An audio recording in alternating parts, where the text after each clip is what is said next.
Okay, here we got Felipe Pena versus Jay Saunders.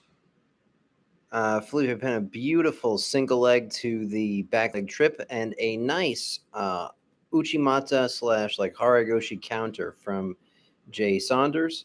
Felipe Pena using his patented, beautiful wrestling up off of the guard here for Felipe Pena, coming up from the butterfly half guard. Beautiful stuff here from Felipe Pena. Felipe Pena is just such a menace, so hard to deal with. And right now you see Felipe Pena using excellent distance control. He is in the knee shield half guard of Jay Saunders. Thought about foot pummeling for a second.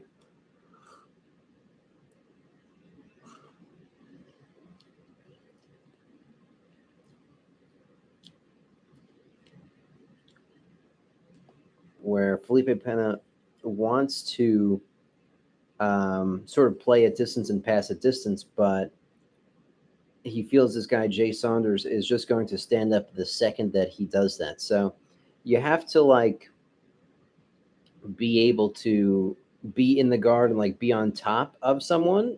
And if they like just want to stand up and play top position like ruthlessly no matter what, which it looks like this is the case here, uh, it's hard to play a longer distance game. You sort of have to sit in their like knee shield half guard like you saw, or their close guard, or be in their guard to be able to keep them down.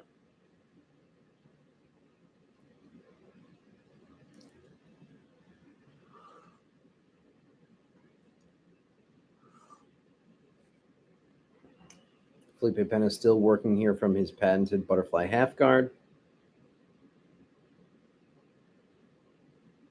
And Jay Saunders showing that he's not going to go quietly into the night here, gets to a headquarters position, but this is nothing Felipe Pena hasn't seen before. Headquarters is simply when you have split one leg in and one leg out. Felipe Pena pummels his legs back inside and looks to wrestle up on a single leg once again and slips out from Jay Saunders slips out. You know, the addition of footwear or shoes in grappling is so big and so major, and a lot of these single legs are made completely different from wearing shoes and having the friction of that boot to not having shoes. It's crazy how something small like that could change the nature of a move so much as it does on the single leg. In wrestling, a lot of times they wear shoes. So another thing to note is that a lot of jiu-jitsu guys, oh, here they're showing a replay of, I think, Felipe Bennett doing some wrestling up. But a lot of jiu-jitsu guys learned their takedowns from wrestling. So they have a wrestler friend that they trust, and they train wrestling with the wrestler friend. But the problem is the wrestling from the wrestler friend is specialized for that particular rule set and that particular sport. So a lot of these wrestlers have shoes on when they're competing. So that's something that applies greatly with wrestlers that doesn't necessarily apply with jiu-jitsu guys.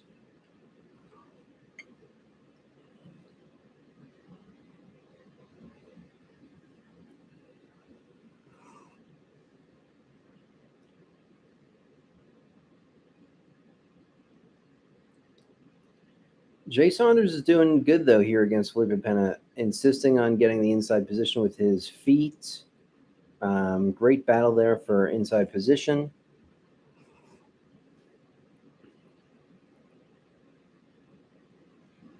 And Felipe Pena looking to use his patented calf slicer system. Jay Saunders runs away. Felipe Pena looking to pummel his legs behind and start to go into De La Hiva guard. And Felipe makes it a 50-50 guard situation and gets caught in a bit of a leg entanglement here. Jay Saunders passes the leg to the outside, and they are in a position that's referred to as double outside ashi.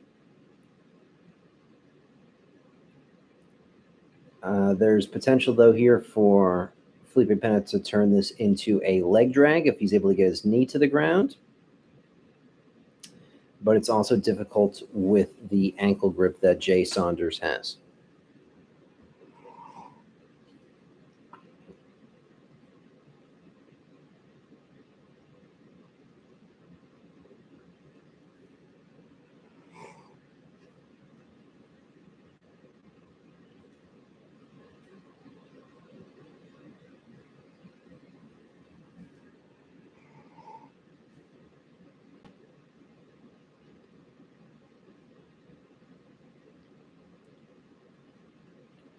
They are still stuck in this leg entanglement, commonly referred to as double outside ashi.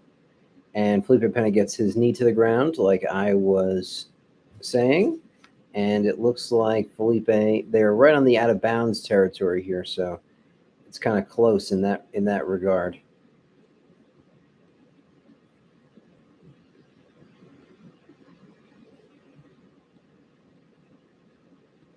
Adjusting my stream setup here. And Felipe Pena looks like he nearly has his leg free and is looking to pass to side control. You know, there's really a risk in that double outside ashi position, especially when you have an excellent leg dragger like Felipe Pena, where when you have both of your legs on the outside in the way that Jay Saunders does, it just seems that there's way more risk than reward here. Let's see if with this referee start position, Jay Saunders can pummel himself back into a butterfly guard, or Felipe Pena takes advantage of this and looks to pass off of it.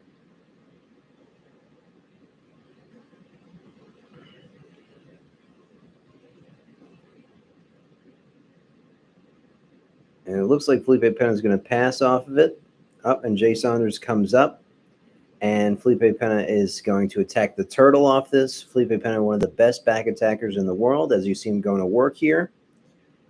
Hops on the back, and you see he's got one hook in and has a like standing version of a twister hook type position.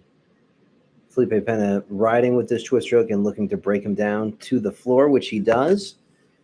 Felipe Pena's back takes are just so ridiculously good, and now he's adding the threat of the choke in on it as well. And he gets the same turtle breakdown that Gordon was attempting just a minute ago with that gable grip across the shoulder. And power half is what that's called. I just remembered. And beautiful back take here from Felipe Pena. Jay Saunders looks to misalign himself almost immediately. Felipe Pena not in a good position to finish this, and Jay Saunders is going to escape. Beautiful escape there from Jay Saunders, and beautiful job in not accepting the position of the back. But Felipe Pena is not looking to lose too much ground here. It looks to go to an immediate pass if he can, getting the side smash position.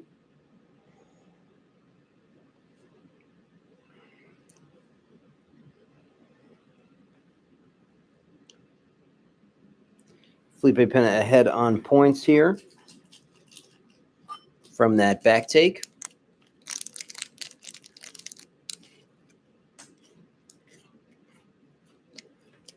And that guard pass, 8-0.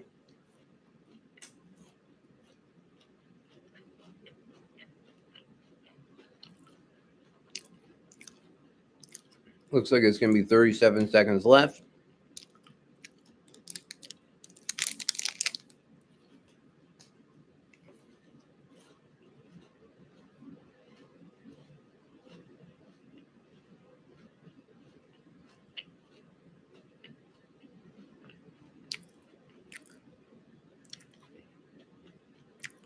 $15 seconds.